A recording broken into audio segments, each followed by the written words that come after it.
اعوذ باللہ من الشیطان الرجیم بسم اللہ الرحمن الرحیم ومن نعمره ننکسه فی الخلق فلا يعقلون۔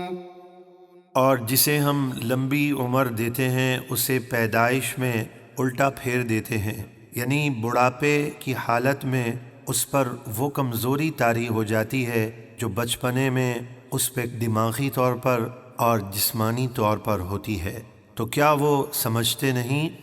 وما علمناه الشعر وما ينبغي له إن هو إلا ذكر وقرآن مبين۔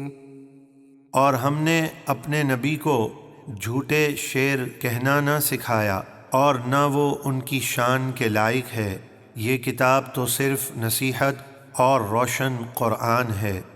لِيُنذِرَ مَن كَانَ حَيًّا وَيَحِقَّ الْقَوْلُ عَلَى الْكَافِرِينَ۔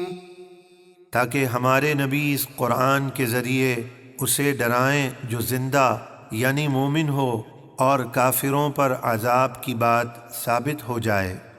أَوَلَمْ يَرَوْا أَنَّا خَلَقْنَا لَهُم مِّمَّا عَمِلَتْ أَيْدِينَا أَنْعَامًا فَهُمْ لَهَا مَالِكُونَ۔ اور کیا انہوں نے نہ دیکھا کہ ہم نے اپنے دست قدرت سے بنائی ہوئی مخلوق میں سے ان کے لیے مویشی پیدا کیے تو یہ ان کے مالک ہیں۔ وَذَلَّلْنَاهَا لَهُمْ فَمِنْهَا رَكُوبُهُمْ وَمِنْهَا يَأْكُلُونَ وَلَهُمْ فِيهَا مَنَافِعُ وَمَشَارِبُ أَفَلَا يَشْكُرُونَ۔ اور ہم نے انہیں ان کے تابع کر دیا تو کسی پر سوار ہوتے ہیں اور کسی کو کھاتے ہیں، یعنی ان کا گوشت کھاتے ہیں، اور ان کے لیے ان مویشیوں میں کئی طرح کے فائدے اور پینے کی چیزیں ہیں، تو کیا وہ شکر نہیں کریں گے؟ وَاتَّخَذُوا مِن دُونِ اللَّهِ آلِهَةً لَعَلَّهُمْ يُنصَرُونَ لَا يَسْتَطِيعُونَ نَصْرَهُمْ وَهُمْ لَهُمْ جُندٌ مُّحْضَرُونَ۔ اور انہوں نے اللہ کے سوا اور معبود بنا لیے اس امید پر کہ ان کی مدد کی جائے، وہ جھوٹے معبود ان کی مدد نہیں کر سکتے، اور وہ بت ان کے لشکر سب گرفتار کر کے جہنم میں حاضر کیے جائیں گے، یعنی کافروں کے ساتھ ان کے بت بھی جہنم میں ڈالے جائیں گے۔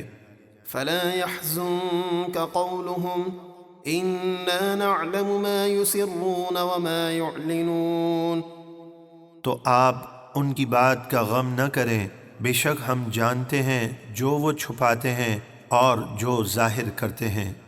أولم ير الإنسان أنا خلقناه من نطفة فإذا هو خصيم مبين وضرب لنا مثلا ونسي خلقه قال من يحيي العظام وهي رميم۔ اور کیا آدمی نے نہ دیکھا کہ ہم نے اسے پانی کی بوند سے بنایا تو وہ اچانک کھلا جھگڑالو ہو گیا۔ یہ آیت عاص بن وائل یا ابو جہل یا ابی بن خلف کافر کے بارے میں نازل ہوئی، جو ایک گلی ہوئی بوسیدہ ہڈی لے کر محبوب علیہ الصلاۃ والسلام کے پاس بحث و تکرار کرنے آیا۔ وہ ہڈی کو توڑتا جاتا اور سید عالم صلی اللہ علیہ وسلم سے کہتا جاتا تھا کہ آپ کا کیا خیال ہے، اس ہڈی کو گل جانے اور ریزہ ریزہ ہو جانے کے بعد بھی اللہ زندہ کرے گا؟ حضور علیہ الصلاۃ والسلام نے فرمایا، ہاں، وہ تجھے بھی مرنے کے بعد زندہ کرے گا اور جہنم میں داخل فرمائے گا۔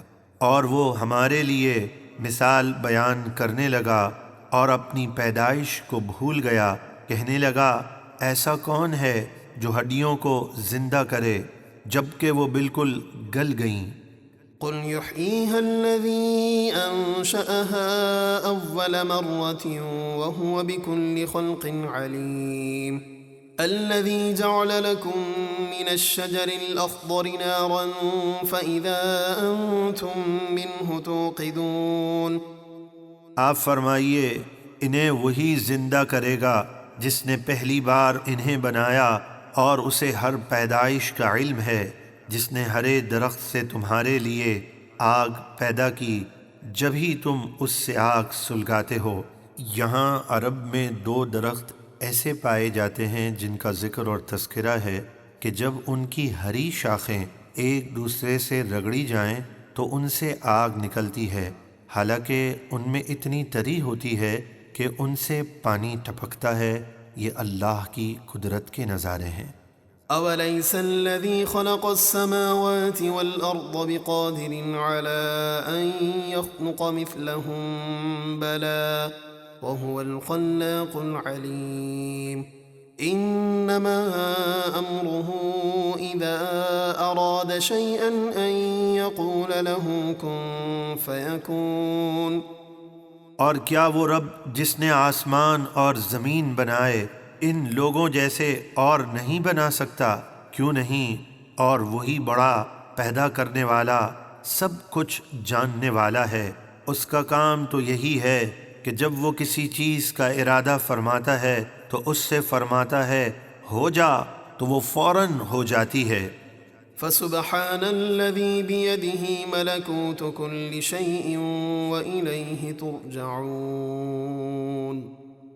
تو پاک ہے وہ ذات جس کے دست قدرت میں ہر چیز کی حکومت ہے اور تم سب اسی کی طرف لوٹائے جاؤ گے۔